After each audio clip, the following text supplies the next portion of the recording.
So, right now po, it's a break for our series. And we had just had our series nung nakaraan. Nandito ba kayo lahat? Kung wala kayo, di ba, may YouTube tayo. Pwede nyo siyang i-replay. And in that series, Jesus revealed Himself to us. Nagpakilala ang Diyos, nagpakilala ang Panginoong Yesus sa atin. And I pray, mga kapatid, na sana sa nagdaang pinag-aralan natin, meron tayong nakita o natutunan man lang kung ano ang Diyos sa buhay natin. Napakahalaga po kasi kung wala tayong natututunan sa pakikinig ng salita ng Diyos, mga kapatid, lumapit kayo sa akin mamaya. Hallelujah. We have to learn. We have to learn and we have to understand kung ano ang inaaral at itinuturo sa atin. Dahil ang salita ng Diyos, itong tumutulong sa atin, sa ating buhay araw-araw. Amen? Kaya nga binigay ng Panginoon yan. God revealed Himself through Christ because God wants to make us whole. Gusto ng Diyos buuhin tayo because we are broken people in the broken world. Di, pag wala ka pa sa Panginoon, talagang you're confused. Di ba? Hindi mo nga alam kung anong direksyon ng buhay mo kahit pagdesisyon ng sarili mong buhay, minsan sablay. And once na nakilala natin ang Diyos, yun ang gusto ng Lord ayusin sa atin. Na mabuo tayo. Ang confidence mo. Kaya nagpapakilala ang Diyos sa atin so that we can trust Him. So we can trust and have faith on Him. But this morning po, napaka-kontrobersya ng ating pag-aaralan. Pero hindi na, maiksi lang po ito. But I pray that the Holy Spirit will minister to every one of us. Sapagkat ang title po ng ating pag-aaralan sa umagang ito, basahin nating lahat. Hallelujah. After Jesus revealed Himself, nagtanong siya, why did you doubt me? Okay? So basahin natin ang ating scripture for today from Matthew chapter 14, verse 28 to 31. Can you read with me? Okay, 1, 2, 3, read.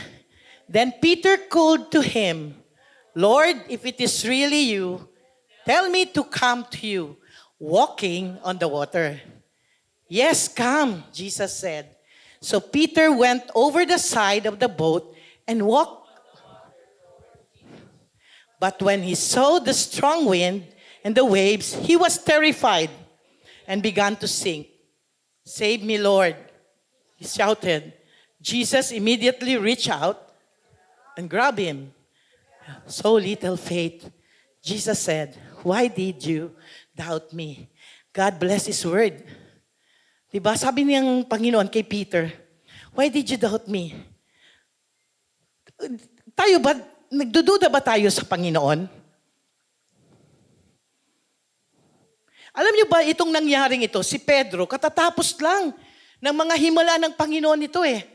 Nagpakain siya ng 5,000, nagpagaling siya, nagpakita siya ng himala, nakita ni Pedro ang kapangyarihan ng Diyos.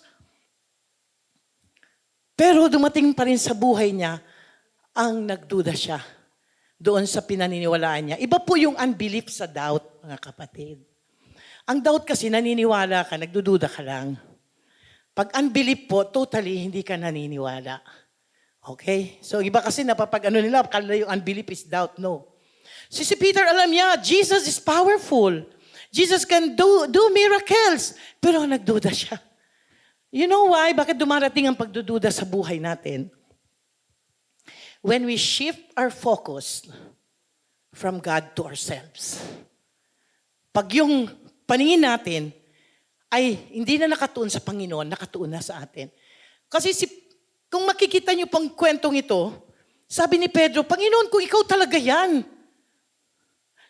gusto ko pumunta sa iyo, lumakad din sa tubig. Very, di ba? Define yung request niya. Sabi naman ni Lord, yes, come. At nung sinabi ng Panginoon yun, nagkaroon ng confidence si Peter to step out of the boat and to walk. Nakalakad ba siya? Lumakad siya. Di ba? Kasi nandun yung confidence niya sa salita ng Panginoon na makakalakad ka. Halika, sabi ng Panginoon. Step out. Pero along the way, yung tiwala niya dun sa salita ng Diyos was tested. It was challenged by the waves and the winds. Nakita niya. Pero mga kapatid, ang pangyayaring ito, bago si Pedro lumabas sa bangka, nandun ang waves and winds. Kaya nga hirap silang makatawid Kaya inabutan sila ng Panginoon. Kasi they were struggling, sabi sa mga naunang verses. They were struggling dahil sa lakas ng hangin at ng, ano nga ang waves? Alon. Yung boat nila nag-struggle para makatawid sa ibayo. Nandoon na si waves and winds when Peter stepped out of the boat. At nakalakad siya. Pero bakit siya natakot? Bigla niya nakita Di ba? Alam niyo, minsan makaka-relate tayo dito mga kapatid Na ikaw, nakilala mo ang Panginoon, nanampalataya ka sa Diyos, at sa paglakad mo, when God or when the world is challenging or testing you, nagkakaroon ka ng pagdududa kung tinawag ka ba talaga ng Panginoon. Nasa tama ba ako, Lord? Parang hindi naman. Yung trust natin sa salita ng Diyos, it will be tested by the world. Madali lang magsabi, may tiwala ako kay Lord. Napakadali. Pero pag sinubukan ng tiwalang yan, kaya mo bang panindigan? Diba? Kaya si Peter, he got terrified na wala ang paningin niya sa Panginoon. Napunta siya doon sa distraction. Na-distract siya ng gusto. And hindi naman siya naglubog dahil sa waves and winds Lumubog siya dahil natakot siya. Alam niyo ba, ang buhay natin is punong-puno ng waves and winds sa paligid natin. Iba't ibang klase yan. Andiyan na yan nung nakilala mo ang Panginoon. Pero kaya kailangan pag-aralan natin, Lord, paanong mabuo ang pagtitiwala natin sa salita ng Diyos. Sabi lang ng Panginoon, yes, come. That should be enough para si Pedro ay makalakad. Actually, he's already walking towards God. At kung pag binasa mo, malapit na siya sa finish line niya. At doon pa siya lumubog. Alam mo mga kapatid, naranasan niyo ba yon? Na yung may panalangin ka na parang ang tagal-tagal na, Lord. Sige na, gagawin ko na lang gawa na lang ako ng paraan. Dahil nagkaroon ng yung pagtitiwala mo sa Diyos, nandun na lang pala sa corner yung answer ng prayer mo. Na-miss out mo pa, di ba? We do that. Kasi sabi nga, we are people, broken people in the broken world. Kaya nga ang Panginoon, ang gusto niyang gawin sa atin is to build us up. To build our confidence, to build our trust, to build our faith. Kasi yun ang kailangan natin to overcome the world. Amen. So gusto ng Panginoon, yung tiwala natin sa Kanya. We have to work on that. At yung tiwala nga po, sad to say, talagang yan, it is being challenged. Pwede mo kasing sabihin na, may tiwala ako dyan kay Gary mag-drive. Pero ayaw kong sumakay sa Kanya mag-long trip. Pwede ba yun? Kung may tiwala ka kahit long trip, short trip, sasakay ka, di ba? May tiwala ko, pero. Yung pero, mahirap yun. Ibig sabihin, wala kang tiwala noon. Okay? So, that's God. Sabi nga, wants us to truly, fully trust Him sa buhay natin. Kung anong sinabi niya, ang gusto niya, paniwalaan natin. At talagang akapin natin. Yun na nga, si Peter was sink not because of the waves and the winds. He sank because he got terrified. Yung takot, yun ang nagpalubog. At yan po ay trap ng kalaban sa buhay natin. For us to delay us doon sa pagkatawag ng Diyos sa'yo, or worse, to stop you doon sa faith na nasimulan mo na. Trabaho ng kalaban yan. Bakit? Kasi pag natutunan mo ang pagtitiwala sa Diyos, oh, hallelujah, mga kapatid, walang bagyo na hindi mo kayang suungin at pagtagumpayan. Walang pagsubok na hindi mo pagtatagumpayan. Kung buo ang pananampalataya at pagtitiwala mo sa Diyos, kahit ano pa yan. Tamo si Apostol Pablo, di ba? Nag-ano siya nasa island sila, tinuklaw siya ng ulupong. Pag sinabi mong ulupong, poisonous, di ba? Natakot ba siya? Hindi. Ginanon niya lang yung ahas. Oh. Linuto niya. Linuto niya sa apoy. Di ba? Linagay niya doon sa naglalagab. Karoon ba siya ng takot? Hindi. Mamaya po makikita natin kung paano ang puso ni Apostol Pablo. He trusted the Lord. He trusted His Word. Kaya yung distraction, actually maraming distraction sa buhay niya na pinadala ang kalaban. Pero si Apostol Pablo daw ang apostol na masaya. Sabi nga ni Pastora Kat, di ba? Ito yung joyful apostle eh. Hindi kayang palungkutin ng nangyayari sa buhay niya. Hindi kayang palungkutin ng kahit ano pa man. Kahit nasa kulungan, masaya, rejoice. And again, I say rejoice. Nasa kulungan siya noon. Di ba? Tayo lang minsan, may mga sakit ang ulo natin. Parang stress na tayo. Ano ba naman ito? Bakit naman masakit ang ulo ko? Hindi ako maka-attend tuloy. Wow. Mag-Tylenol ka. De, joke lang po. Ibig sabihin, the enemy will send a lot of distraction in our lives. And God is building our faith and trust on Him. Gusto ng Diyos ito ang mabuo sa atin. Si Peter, he lost the trust nung nakita niya yung waves and winds. So may waves and winds, kahit sa mga estudyante. Di ba? Ano yung waves and winds na to? Sa inyo, sa apo ko, si Kael, yung math niya, waves and winds niya to eh. At yung Pilipino niya, pag yan na, sabi niya, I'm terrified. Totoo po yun, sinasabi niya talaga yun. May AP pala. Ano yung pala AP? Anong AP? Araling Panlipunan. Pag AP na, sabi niya, you have to sit beside me, Mama Gina, pag online. I am terrified. Ayun, ano waves and winds na yan sa buhay niya. So kahit maliliit na bata, may waves and winds yan. Di ba? Di lalo na tayong malalaki. Ano pa yung mga bagay na easily distracted you, nagbibigay ng takot sa'yo, na naapektuhan ang lakad mo at pagtitiwala mo sa Diyos. So this morning, gusto ko pong aralin natin how we can overcome itong klaseng, yung pagdududa na to, yung kawalang tiwala. Mas maganda pala siya, kawalang tiwala sa pangako ng Diyos. Okay? Amen. So actually wala akong number, kundi ito how to build our trust is drawing closer to God. Unang-unang gagawin mo ay lumapit ka sa Diyos. Pagsumikapan mo na matagpuan mo ang presensya ng Panginoon. James chapter 4 verse 8. Basahin natin. God will come close to you. Wash your hands, you sinners. Purify your hearts, for your loyalty is divided between God and the world. Sa binahati talaga palagi ang puso natin. Ang gusto ng Diyos buo, di ba? The reason na meron tayong pagdududa, dahil kalahati ang puso natin. Kaya nga, kalahati naniniwala, kalahati baka sakali. Hindi siya naniniwala, kundi, totoo kaya yun? Palaging may question.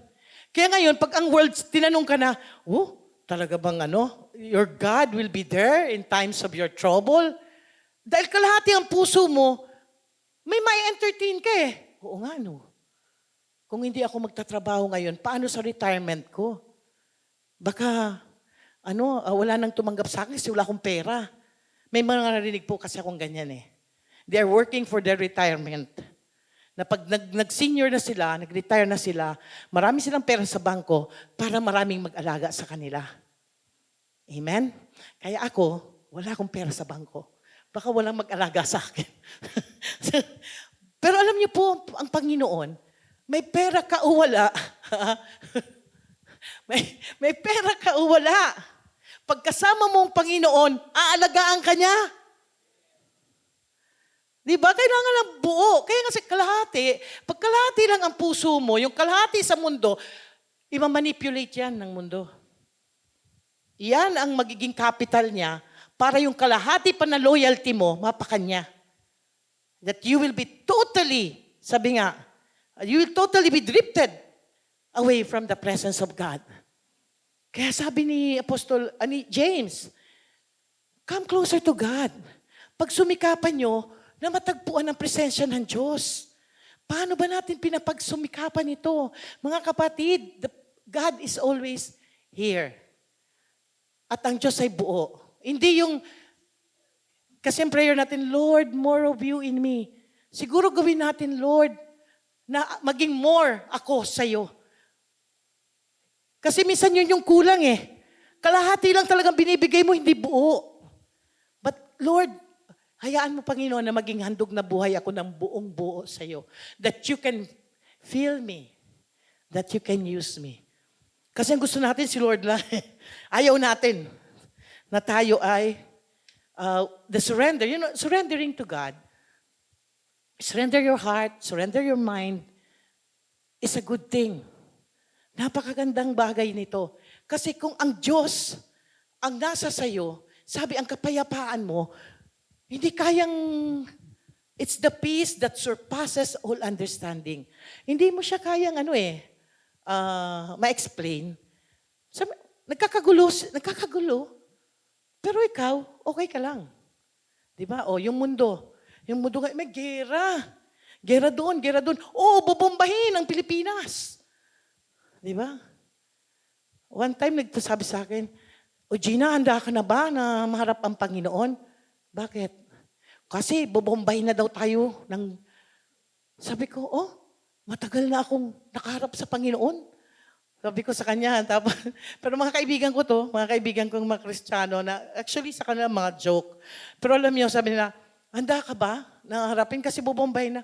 Sabi ko, wala namang bago dyan. Nakasulat na yan. Hindi lang yan ang darating sa mundo. Tagutom. Sakit na iba't ibang uring sakit. Marami pa. Sabi ko, ang tanong, ikaw handa ka ba? Di ba? Kasi kung may takot ka sa puso mo, dahil dito sa mga naririnig mo, you have to draw near more closer to the Lord. Kasi habang lumalapit ka sa Diyos, yung kadiliman sa puso mo, yung takot sa puso mo, nagiging maliwanag yan.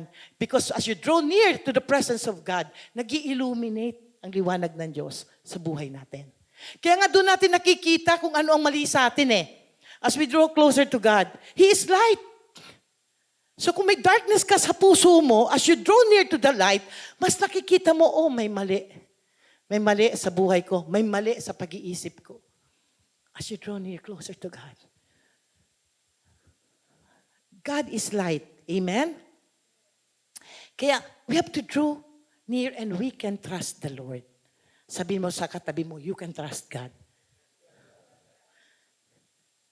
As you make time for Him, make time. Alam mo, early in the morning, may isa din na nagreklamo sa akin ito. Paano yan? Umaalis ako ng 5 a.m. Paano pa ako magde-devotion ng morning? Tapos gabi, alas 10 na ako nakaka-uwi, alas 9. Busy ako sa opisina the whole day. Mga kapatid, if you love the Lord and you trust God, gumising ka ng 4 a.m. Because you have to make time. Serving God, sabi nga, you need to make a sacrifice. Alam nyo ba, as you commit the day for the Lord, mas refresh ka eh. Kasi He is the one, the source of our strength. He is the source of joy. He is the source of peace. So the whole day, kahit napakarami mong trabaho sa opisina, you are strengthened. You are full of wisdom. You are favored because God is with you. Amen. So, kaya minsan, make time to draw near closer to the Lord. Do not allow the devil to stop you or to hinder you from knowing God. Amen? Yung time mo sa Lord, i-commit mo yon. Kailangan talaga may time tayo. Are you all believers? Sino dito ang hindi pa po nakatanggap sa Panginoong Jesus? Tinanggap niyo na ba ang Panginoong Hesus sa buhay niyo? Ibig sabihin, pag tinanggap niyo ang Panginoon, may relasyon tayo sa Kanya, we have to cultivate that relationship. Kailangan natin palakasin at patatagin ang relasyon natin sa Kanya. At mangyayari, kasi God is already done everything na para sa atin. Sabi niya nga, He already gave us everything pertaining to life and godliness. Pero ano ba ang pwede nating ibigay? Minsan we do not want to itutulog ko pa yan, Lord. Di ba? Ayaw natin mag-sacrifice. I challenge you, brothers and sisters. Yung sacrifice nyo yan, grabe ang balik niya na pagpapala sa inyo. Grabing pagpapala. Because as you know the Lord, alam niyo, I really love the Lord. I love the Lord. Alam ko minsan, ang feeling ko hindi sapat yung ginagawa ko para ano ba yun? Masabi kong mahal ko ang Panginoon. Palagi ang pakiramdam ko, kulang pa rin ang ginagawa ko para sa Kanya. Alam niyo po, yung ganon, but God always pinupunuan niya pa rin whatever is lacking sa buhay ko. Amen. Hallelujah. So we can trust God. Isaiah 55 verse 11, ang sabi dito, basahin natin, "It is the same with my word, I send it out, and it always produces fruit. It will accomplish all I want it to, and it will prosper everywhere I send it." Pwede tayong magtiwala sa Diyos. Tinutupad niya ang salita niya. Kaya nga mahalaga na naririnig mo ang salita ng Panginoon eh. Kasi ito nga hawakan mo, Lord, this is your promise for me for this day. Alam niyo yung devotion, napakalaking bagay nito. Kahit minsan 2 verse lang, "The Lord is my shepherd, I shall not want, Lord, for the whole day. I need strength, I shall not want." Diba? Kasi meron kang pinanghahawakan na salita niya. And kaya nga, you draw near to God and you have to work on knowing His Word. You have to know the Word of God. You know why we need to know the Word? Kasi doon tayo kukuha. Ang tiwala natin, mabubuo pag alam natin ang salita ng Diyos. John chapter 1 verse 1. Sabi, "In the beginning, the Word already existed. The Word was with God, and the Word was God." Sapagkat ang salita niya, siya yun. At kung hindi natin ninanasa na makilala o malaman ang salita ng Diyos, hindi natin pwedeng sabing Kristiyano tayo. Because we cannot separate Jesus from the Word of God. If you love Jesus, you should love the Word. Because He is the Word. Kaya lang nga minsan, yung sacrifice na ayaw natin na, okay, 5 minutes lang ako magbasa, okay lang. Ang mahalaga, binabasa mo ang salita ng Diyos, naintindihan mo ba? We need the Word of God. We need to know God through His Word. Diyan po nagpapakilala ang Diyos sa atin. Kaya minsan hindi mabuo-buo ang tiwala natin sa Kanya kasi nga, yun, sabi half-hearted, kulang. Mas marami tayong naririnig galing sa mundo kesa sa salita ng Diyos. Kaya nga sabi sa Romans 12, verse 2, sabi ng Panginoon, pakibasa ni Apostol Pablo dito, basahin natin, "Don't copy the behavior and customs of this world, but let God transform you into a new person by changing the way you think. Then you will learn to know God's will for you, which is good and pleasing." Sabi, change the way we think. Ibig sabihin dito, lahat ng garbage na na-deposit ng mundo sa utak nyo, kailangan nyo itong tanggalin and replace it by the Word of God. Alam mo, ang mundo, ang sarap-sarap niya mag-deposito sa atin eh. Tingnan mo ang social media. Minsan, mas matagal pa tayo doon, di ba? Ay, si ano pala? Ay, si ganito pala. Ay, ganito pala yung nangyari. Yung sa Olympic po, tinanong ako. Hindi ko rin po naman nakita yon. "Pastora, nakita mo yung opening ng Olympic?" "Ha? Hindi eh." Sabi, yung Last Supper nga. Sabi ko, "Hindi." Sabi niya, "Grabe, ganito ganyan." Sabi niya, "Pero pag tinignan mo, okay lang naman." Ha? Paano naging okay? So, hindi ko naman siya ma-refute kasi hindi ko siya nakita. Diba? So, try ko siya ngayon, hanapin sa YouTube. Pero parang hindi siya buo. Pero makita mo talaga yung mga pictures na nandoon, di ba? So justify nila yon na ganito, ganyan, political lang, ganyan. Pero if you know the truth of the Word of God, kahit ano pang lumabas dyan, hindi ka mapupulyot niyan. You know, it's a lie of the enemy. Mali ito. Walang pwedeng magdikta sa'yo ng dapat mong gagawin because you know the Word of God. So, napakahalaga po. And the world, sabi nga sa'yo, i-deposit niya sa inyo lahat ng hindi maganda. Ang daming lies ngayon. Rampant sa iba't ibang, kahit nga mga batang maliit eh. Kung hindi natin matuturuan yung next generation, they will believe the lies of the enemy. Kasi paunti na ng paunti, yung nagtuturo ng katotohanan ng salita ng Diyos. Kasi dahil sa social media, sa mga pwede nating paglibangan, minsan mas nakatutok na tayo doon kaysa magbasa ng Biblia. Ano yun? Kay drama.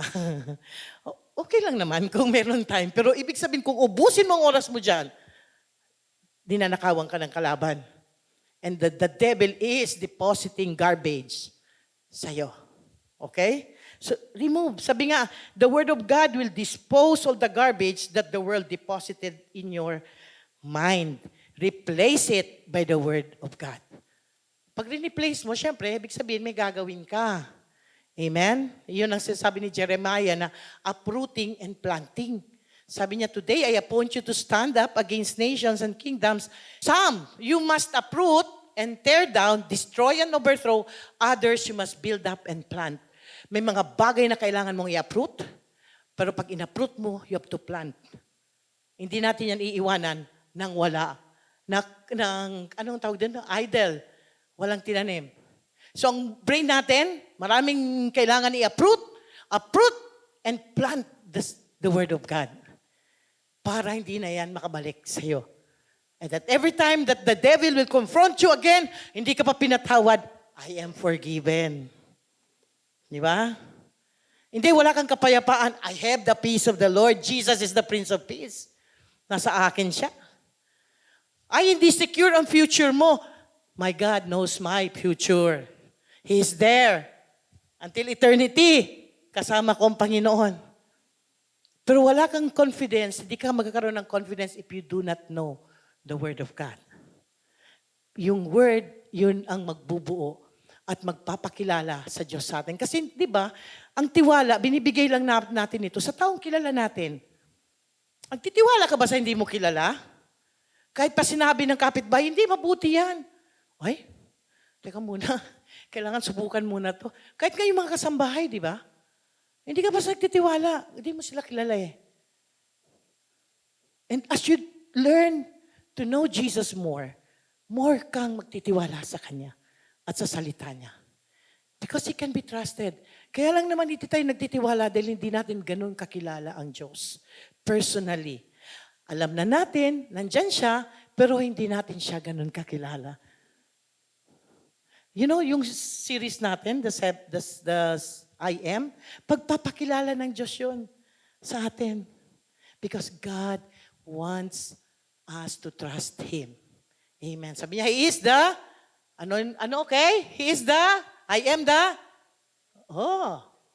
bread of life. Ano pa? Ano pa naalala nyo? Ha? I am the door, the gate. Ano pa? Resurrection and life. Ano pa? I am the vine. Ano pa? The way and left? I am the way and left? Joke lang po.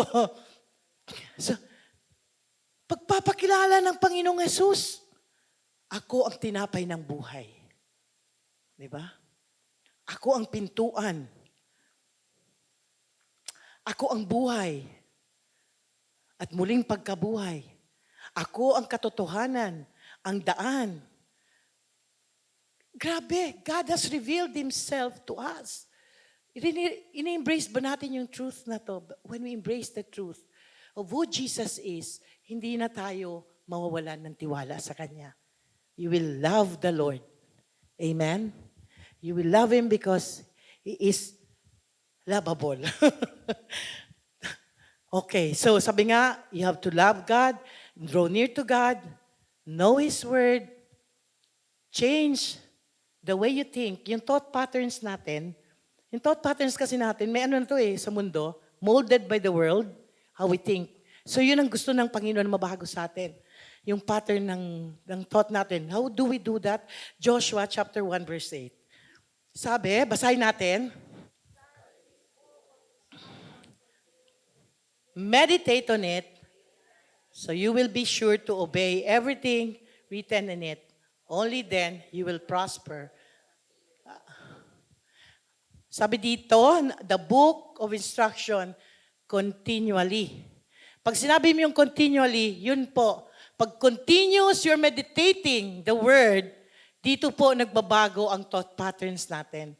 Bakit? Kasi you are replacing everything that the lies na binigay ng enemy sa utak mo. As you continue to read the Word and allow the Word of God to speak in your life. Doon nagkakaroon ng bago. Oh, hindi, ito talagang sinabi ng Panginoon. Na talagang meron akong eternity. Na there is life after this life. And this life is for the Lord. Amen? You have the security, you have the assurance, the confidence because you know. And God never lies. Sabi nga, kung saan niya pinadala ang kanyang salita, tinutupad niya to. At lahat ng sinabi ng Diyos, tutuparin niya. Because He never lies. Sabi niyo, tutuparin niya. Kayo ba may natanggap ng salita ng Panginoon sa linggong ito? Hawakan niyo yun. Tutuparin ng Panginoon yun. Maaring hindi ngayon, hindi pa bukas, pero pag sinabi niya, tutuparin niya. Amen. Ang titignan natin yung nagsalita ng pangako, ang Panginoong Yesus. And we always, sabi nga, at yun ang ating sinusuntan, yung timeline ng Panginoon. Kaya nga, we need to trust Him. Kaya kailangan natin magtiwala sa Kanya Kasi kung wala kang tiwala sa Kanya, you will be easily swayed. Ay, hindi na mangyayari ang pinangako ng Diyos sa buhay ko. But if you know Jesus, He never lies, He fulfill His promise. Kahit gaano pa yung katagal, hahawakan mo yan. And it shall come to pass. Sabi yan ng Habakuk, though it tarries, wait for it. It shall surely come. So mga kapatid, kung mayroon kayong ninanais o linapit sa Diyos at narinig nyo ang boses ng Panginoon, hawakan nyo yan. Sa pamilya nyo, maybe you're praying for your family. Hindi nyo pa nakikita na nangyayari yung panalangin nyo. Keep believing. Keep trusting God. For it will surely come. Amen? Huwag tayo mawala ng pag-asa agad. We have to know that Jesus answers prayer and He loves you. Sabihin mo, mahal ka ng Panginoon. Diba? Mahal ka ng Lord. Philippians 3:8. Basahin natin lahat. Yes, everything else is worthless when compared with the infinite value of knowing Jesus. For His sake, I have discarded everything else, counting it all as garbage so that I could gain Christ. Alam niyo po, yung knowing Jesus and His Word. Ito ang ano ni Apostol Pablo, lahat ng bagay ay baliwala. Kaya niyang iwanan, makilala niya lang ang Panginoon. Pag nakita niyo po ang buhay ni Apostol Pablo, ano ito, elite ito Hindi ito basta ordinaryong tao. Nung tinawag ng Diyos. Pero lahat ng bagay na yun, sabi niya, baliwala, basahan, basura. Nakakalimutan ko, worthless compared to the infinite value of knowing Christ Jesus. Dapat po ganun ang heart natin. Everything, anything that will hinder you from knowing Christ, baliwala. Kung ito ang maghahadlang para hindi mo makilala ang Panginoon, iwanan nyo yan, kapatid. Because the treasure, the real treasure, is Jesus. Amen? Hallelujah. Alam niyo, pag ganito na, excite ako, baka hanggang hapon tayo. Hindi pwede. So, hallelujah. So, Peter, Ang maganda pa sa Panginoon natin, even without Him, um, sumasablay. Kasi we're not perfect, sumasablay tayo, di ba? Pero alam niyo po ba na hindi tayo iiwanan ng Diyos? Si Pedro, lumubog siya eh. Di ba? Sabi niya, Lord, save me. Immediately, the Lord reached out. Ganon din po tayo, minsan pag nadapa tayo, just call on the Lord. Sabi niya, He will reach out.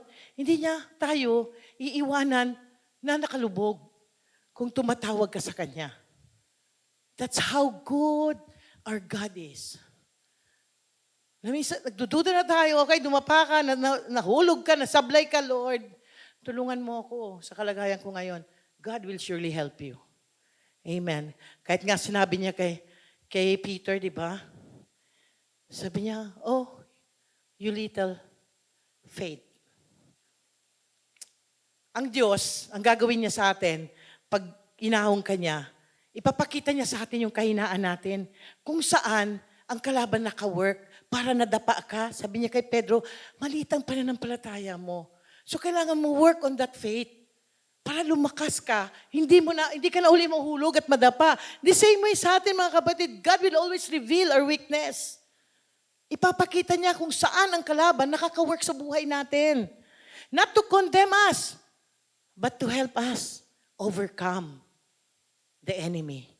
Yun ang unang ginawa ng Panginoon. And then, ang sabi niya, why did you doubt me? He revealed Himself to Peter.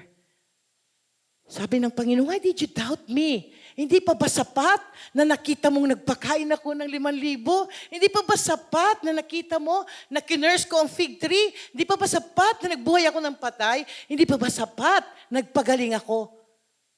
Para maniwala ka sa akin. God will always reveal Himself to us.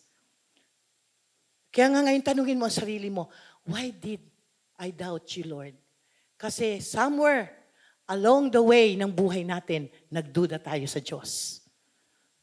At pag dumadaan tayo sa ganon, balikan natin ang tanong na to ng Panginoon, why did you doubt me? Bakit pinagdudahan mo ako din? Hindi siya makasagot. Hindi naman to graded recitation, okay? Pero yun po. Kasi, kasi yun, that question will remind us of God, of who God is. May kakayanan siyang tulungan tayo.